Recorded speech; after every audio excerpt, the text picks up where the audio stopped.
नमस्कार दोस्तों, पुष्प आराध्या चैनल में आप सभी लोगों का स्वागत है। दोस्तों, आज हम आप लोग को एक ऐसे किसान की कहानी सुनाने जा रहे हैं जो कि अनपढ़ गवार था, मूर्ख था। दोस्तों, कथा बहुत सुंदर है, शुरू से अंत तक जरूर सुनिएगा। और कथा अच्छा लगे तो मेरे वीडियो को लाइक कीजिएगा, शेयर कीजिएगा और कमेंट बॉक्स में जय महादेव जरूर लिखिएगा। तो चलिए कथा शुरू करते हैं।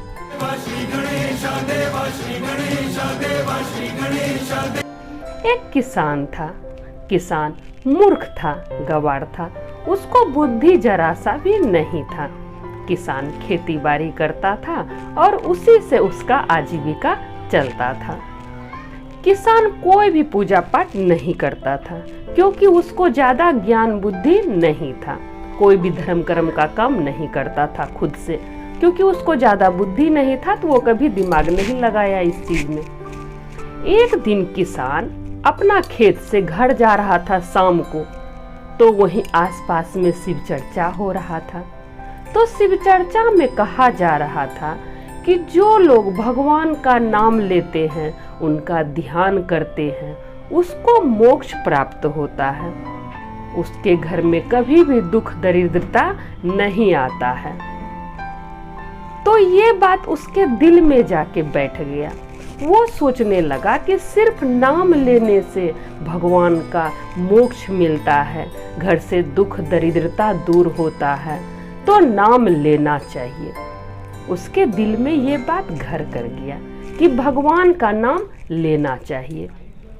तब वो घर ना जाके सीधा मंदिर चले गया, महादेव जी के मंदिर गया और वहाँ पंडित जी से पूछा कि पंडित जी, आप कोई नाम हमको बताइए जो नाम हम जपें, जिससे भगवान की प्राप्ति हो, मोक्ष की प्राप्ति हो, भगवान खुश हो जाए, आशीर्वाद दे। ऐसा कोई नाम बताइए जिससे पाप दोष सब खत्म हो जाए। तब पंडित जी बोलते हैं, जाओ तुम अघमोचन का नाम जाप करो। अघमोचन, अघ मतलब पाप, मोचन मतलब हरने वाला, पाप को हरने वाला, अघमोचन। तुम इसी नाम का जाप करो, जाओ तुम्हारा सब दुख दूर होगा, तुमको मोक्ष प्राप्त होगा। अब वो आदमी अघमोचन अघमोचन अघमोचन बोलते हुए अपने घर आया। रात हो गया, आराम करने लगा। फिर जब सुबह हुआ तो वो नाम भूल गया। किसान नाम भूल गया, उसको याद ही नहीं आ रहा था कि पंडित जी क्या बोले। फिर उसको बहुत याद करने के बाद नाम याद आता है घमोचन, कि पंडित जी घमोचन का नाम जाप करने के लिए बोले थे।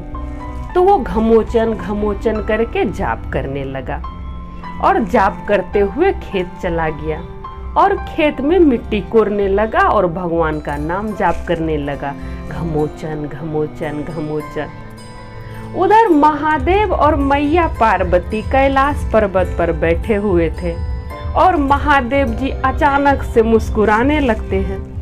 तब मैया पार्वती बोलती है कि प्रभु, आप क्यों मुस्कुरा रहे हैं, क्या बात है? तब महादेव जी बोलते हैं, नहीं नहीं, कोई बात नहीं है। तब मैया पार्वती जिद करती है, नहीं नहीं, बताइए ना, हमको भी जानना है कि आप क्यों मुस्कुरा रहे हैं। तब महादेव जी बोलते हैं कि एक मेरा नया भक्त है जो हमको नया नाम दिया है, घमोचन। यही सोच के हमको हंसी आ रहा है।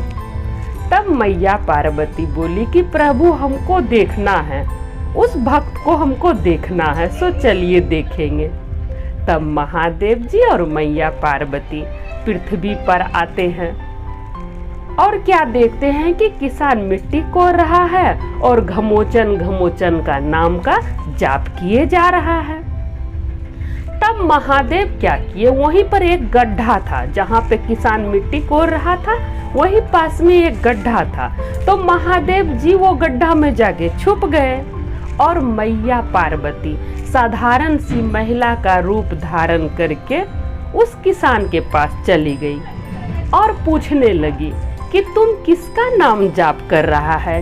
ये घमोचन घमोचन जो तुम बोल रहा है, तो तुम किसका नाम जाप कर रहा है? वो किसान कोई जवाब नहीं दिया। उसको लगा कि बीच में हम रुक जाएंगे तो नाम भंग हो जाएगा, मेरा जाप भंग हो जाएगा, इसलिए वो कोई जवाब नहीं दिया। मैया बार बार पूछे जा रही थी कि बताओ तुम किसका नाम जाप कर रहा है, तुम किसका नाम जाप कर रहा है। अब किसान को आ गया गुस्सा, उसको बहुत गुस्सा आ गया। किसान सोचा कि नहीं जवाब देंगे तो ये चली जाएगी, लेकिन मैया तो गई नहीं, तो किसान को गुस्सा आ गया और किसान बोलता है कि तुम्हारे पति का नाम जाप कर रहे हैं, हम जो जाप कर रहे हैं तुम्हारे पति का नाम जाप कर रहे हैं। और वो जाप करने लगा।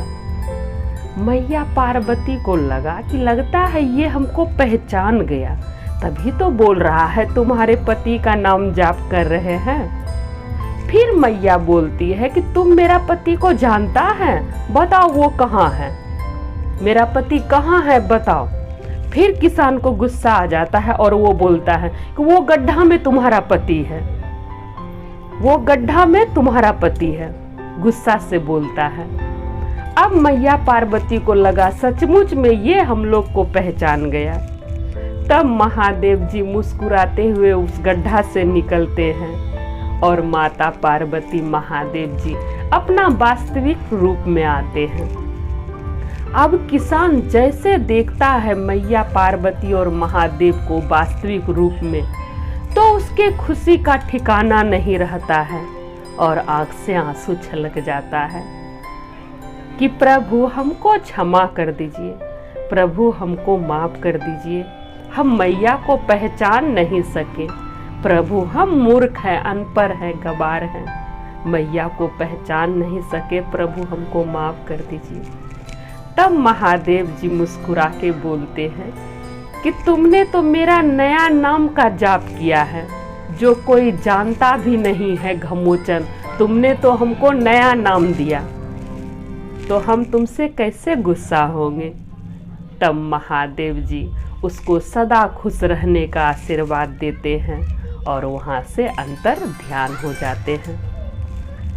तो दोस्तों इसीलिए कहा जाता है कि कहीं भी भगवान जी का कथा हो, चर्चा हो, कुछ भी हो, आदमी को सुनना चाहिए।